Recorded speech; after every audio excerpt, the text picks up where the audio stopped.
इकबाल। अगला प्रश्न इंजीनियर ब्रजेश कठेरिया। माननीय अध्यक्ष जी, आपने मुझे अनुपूरक पूछने का समय दिया, इसके लिए धन्यवाद। मेरा बहुत ही महत्वपूर्ण विषय है जो अभी माननीय विधायक जी ने भी विषय रखा था।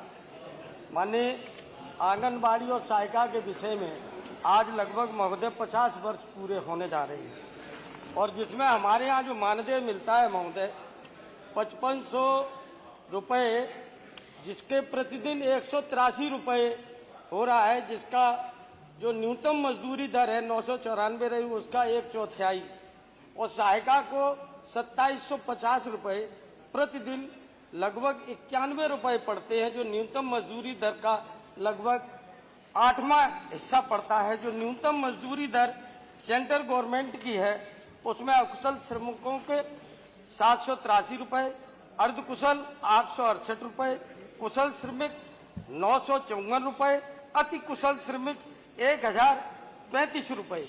हमारी माननीय मंत्री जी ने स्पष्ट जो जवाब दिया अभी हमारे माननीय विधायक जी ने बोला था महोदय, जहां हमारे यहाँ इतना कम पैसा मिलता है वहीं पांडिचेरी में 19,480 रुपये, कार्यकर्त्री को सहायिका को 13,330 रुपये, तेलंगाना में 13,450 रुपये, सहायिका को 7,800 रुपये, तमिलनाडु में 13,453 रुपये, सहायिका को 7,720 रुपये, केरल में 13,000 रुपये, सहायिका को 8,750 रुपये, हरियाणा में 12,661 रुपये, सहायिका को 8,781 रुपये।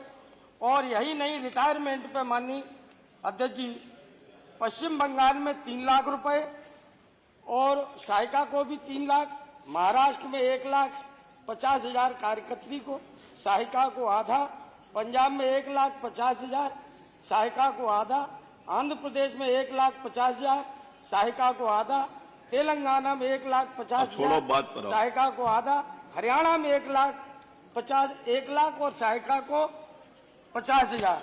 महोदय यही नहीं, एक भी 30 अक्टूबर 24 को गुजरात हाई कोर्ट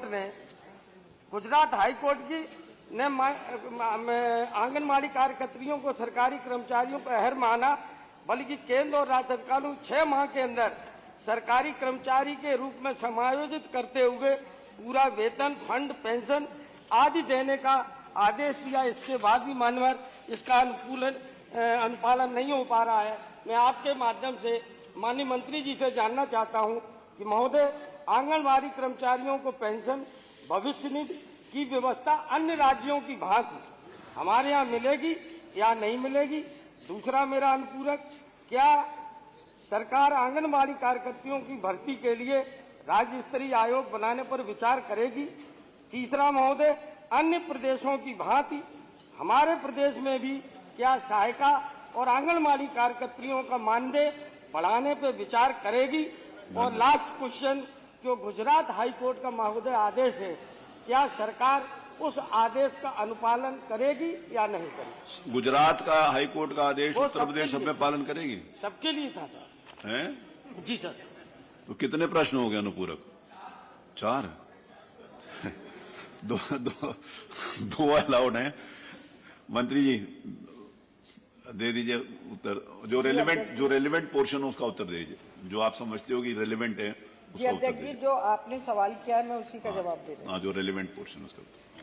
प्रदेश में वर्तमान में कार्यरत आंगनबाड़ी कार्यकर्तियों की कुल संख्या 1,59,847 एवं सहायिकाओं की कुल संख्या 1,28,811 है। भारत सरकार की सक्षम आंगनबाड़ी व पोषण 2.0 गाइडलाइन के अनुसार आंगनबाड़ी कार्यकर्ती एवं सहायिकाओं की सेवाएं मानदेय आधारित हैं। आंगनबाड़ी कार्यकर्ती एवं सहायिकाओं को वर्तमान में आंगनबाड़ी मानदेय का भुगतान भारत सरकार के पत्र संख्या 11-36/2016 के अनुसार 20/9/2018 एवं अतिरिक्त मानदेय का भुगतान उत्तर प्रदेश शासन के शासनादेश संख्या 02/20/12/58-1 के अनुसार दिनांक 3 जनवरी 2022 द्वारा प्रोत्साहन योजना में प्रोत्साहन राशि दिए जाने हेतु निर्गत शासनादेश के अनुसार हम 14 सितंबर 2021 से कर रहे हैं।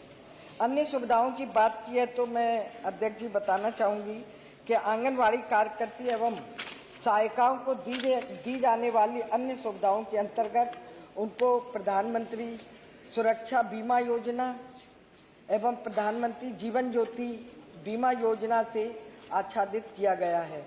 बीमा के प्रीमियर की धनराशि वित्तीय वर्ष 2024-25 में डीबीटी मोड में उनके खाते में जा रही है। इसके साथ ही उनको हम वर्दी दे रहे हैं। वर्दी के रूप में उन्हें 2-2 साड़ी हर वर्ष दी जाती है। उसका भी पैसा उनके खाते में ही दिया जा रहा है। चूँकि सक्षम आंगनवाड़ी व पोषण 2.0 गाइडलाइन के अनुसार आंगनवाड़ी कार्यकर्ती एवं सहायिकाओं की सेवाएं मानदेय आधारित हैं, इसलिए उन्हें राज्य कर्मचारी की भांति वेतन वृद्धि और सुविधाएं दिया जाना संभव नहीं है। धन्यवाद जी। आटा बताया था पढ़ के वो उन्होंने तो मैंने केवल इतना आपके माध्यम जो हम से कर रहे हैं वो अन्य प्रदेश में नहीं कर रहे हैं। जानना चाहा क्या उन प्रदेशों की भांति हमारे यहाँ भी जो आंगनबाड़ी और सहायिका है इस समय जो यूपी में हो रहा है बहुत कम जगह हो रहा है। बैठिए। चलिए अगला प्रश्न श्री हृदय नारायण पटेल। आज यूपी का नाम सब जगह हो रहा है। महोदय, हमने एक सवाल जो पूछा था उसका उत्तर तो आया हुआ है, लेकिन इसके आगे मैं कुछ कहना चाहूंगा। इस प्रदेश में बहुतेरे माँ बाप ऐसे हैं जिनकी इच्छा होती है कि उनका लड़का डॉक्टर बने। बड़ी मेहनत से इंटर के बाद किसी तरह वो नीट में सिलेक्ट होता है। एमबीबीएस करने के बाद आगे की पढ़ाई अगर एमडी एमएस करना चाहता है, उसके आगे की पढ़ाई एमसीएच या डीएम बनना चाहता है, तो अपनी पूरी जिंदगी के करीब करीब 12 वर्ष व्यतीत कर देता है। लेकिन जब ये फील्ड में आता है, सीएससी या पीएससी पे पोस्टिंग होती है, तो कितना मर्माहत होता है। मैं जब 93 में केजीएमसी में एडमिशन लिया था, तो पहले दिन वहां के तत्कालीन प्रधानाचार्य ने हम लोगों को एक हालांकि कोई अन्यथा नहीं लेगा इस बात को,